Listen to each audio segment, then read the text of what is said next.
Hello, mister. It's an emergency. I need my horse. Hello, everybody on YouTube. This is Super Nintendo, and welcome back to another episode of The Legend of Zelda Breath of the Wild. Last time... excuse me. Last time I showed how you get a horse in the wild. And we somehow lost our horse. I don't really understand how we lost it, but we did. And we activated that Sheikah Tower, and activated another Sheikah Shrine around here somewhere.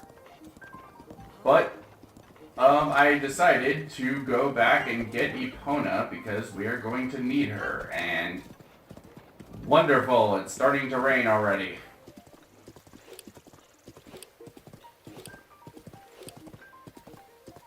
We also went and got the Master Sword, or not the Master Sword. We got the Majora's Mask. Come on, Epona.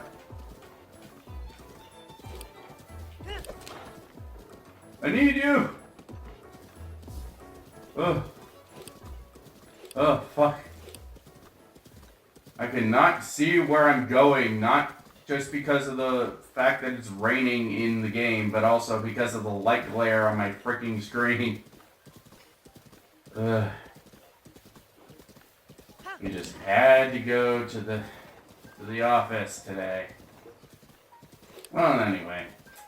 Where are we? Oh yes, we're close to where I need to be.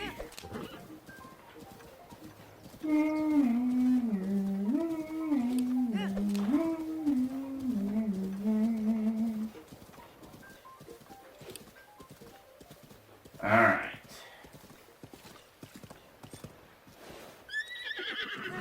Alright, we gotta move very carefully because that guardian can find us.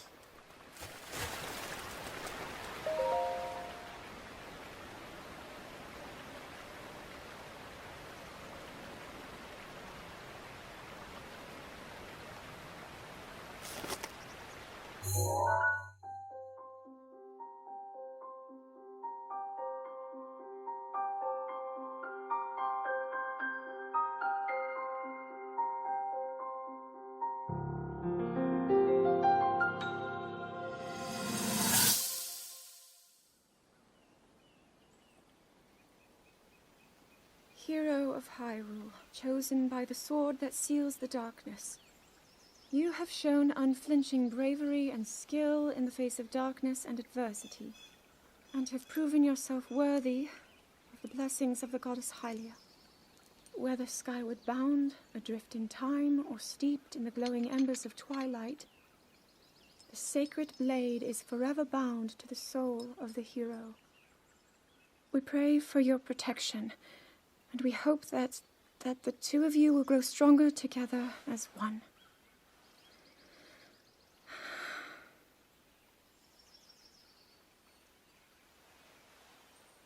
Forged in the long distant past, the sword. Gee, this is uplifting. She's making it sound like we already lost. Wasn't this your idea? You're the one who wanted to designate the appointed knight with all the ceremonial pomp, grandeur, and nonsense we could muster. And if you ask me, the whole thing does seem to be overkill. I think I'm on the same page as the princess regarding this boy. Oh, give it a rest. That boy is a living reminder of her own failures. Well, at least that's how the princess sees him.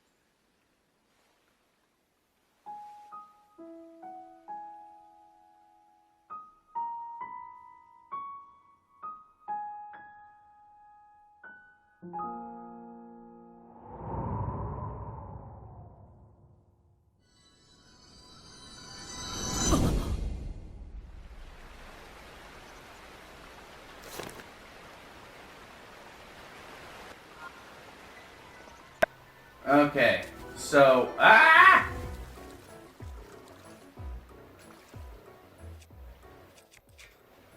Okay, so apparently there's some contention as to Zelda's voice there. And I understand the contention.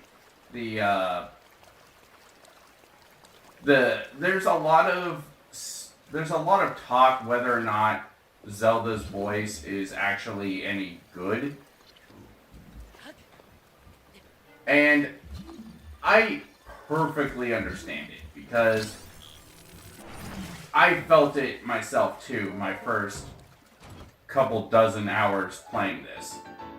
By the way, this is one of the DLC items you can get.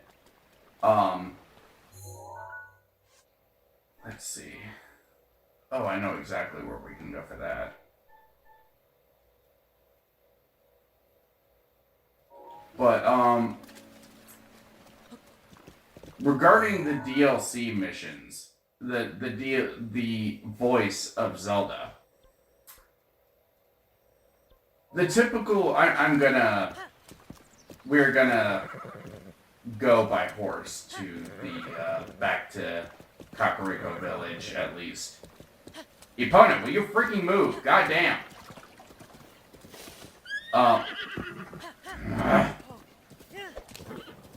Regarding her voice, you know, the idea that we will get into this more as we see more memories and we find out more about Zelda herself. But so I'm not going to give away much about her personality and her history, because that's for the game to do. But I will say now that regarding what Princess Zelda is like, I think her voice perfectly fits her character. It was something that didn't really click with me until I actually understood her character. Her voice early on is definitely not something we have seen before. And I get it. You know, like, her voice is a large reason as to why people feel like this game would be better if it didn't have voice acting.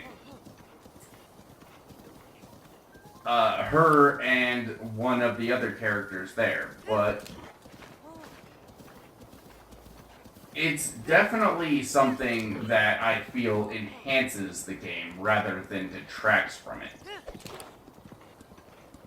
Because excuse me, the thing with voice acting is it can be good or bad depending on the context. A lot of people hate the English dub voice of a lot of characters in anime. But depending on the character's personality, this can be a good thing or a bad thing. You know, like, one of the things that people hate about with Goku's voice in the Japanese version is he doesn't even sound like a boy. He doesn't sound like a man. And, like, I get it. It's a woman voicing him. But that just makes it all the weirder that, I don't know, like, men should not sound like women, is kind of what I'm trying to... They could probably sound like it if... in the things they say, but not in the actual tone of their voice, you know? Like, that's... and I get it. The Japanese voice actor for Goku was basically handpicked by Toriyama. But I have never gotten into the Japanese voice for Goku. I never liked it. For me, Sean Schimmel is the only voice for adult Goku. And kind of the same thing with the original voice for Kid Goku from the original Dragon Ball, who also, if I'm not mistaken, voiced Kid to Teen Gohan in the original Z dub. I cannot stand the voice actor they have for Kid Goku and Kid Gohan nowadays, because it's the voice actor for Monkey D. Luffy from One Piece. And, like, it's the same fucking voice for Monkey D. Luffy. I cannot hear that voice as anything other than Luffy. You know? And I really hate that. I just really freaking hate that voice. And, you know, but getting back to Zelda, you know, I feel like all of the voice actors fit the characters that they are voicing. Given the character of Princess Zelda and the way that she acts, what she's gone through, and what is going through her head, it makes sense for her to sound like that. And it's the same thing with a lot of the other characters we see. So, I think that will kind of do it for that little explanation. I will see you guys when we are back in Kakariko Village. Alright, here we are, back in Kakariko Village.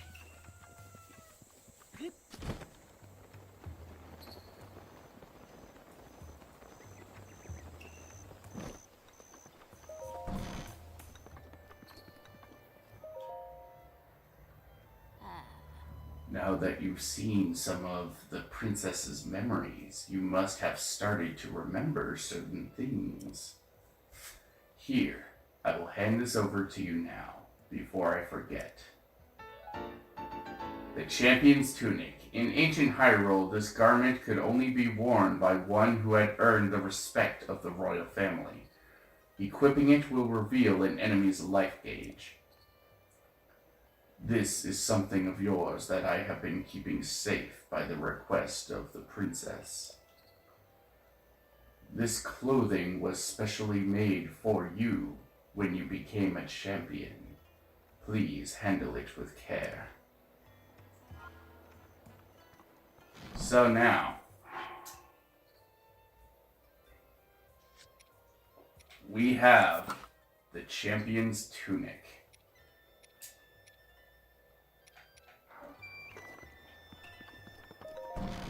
Pretty cool. Alright, so here's where it gets tricky, because from here on out, we are left up to our own devices. We can, for here on out, we could go after all the memories. We could go after the divine beasts. Or we could go after Ganon. Or we could do side quests.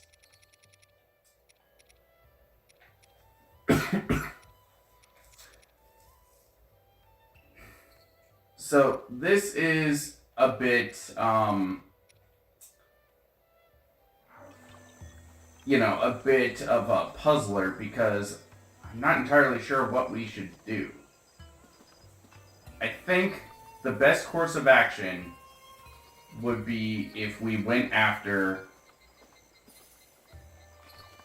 the divine beasts.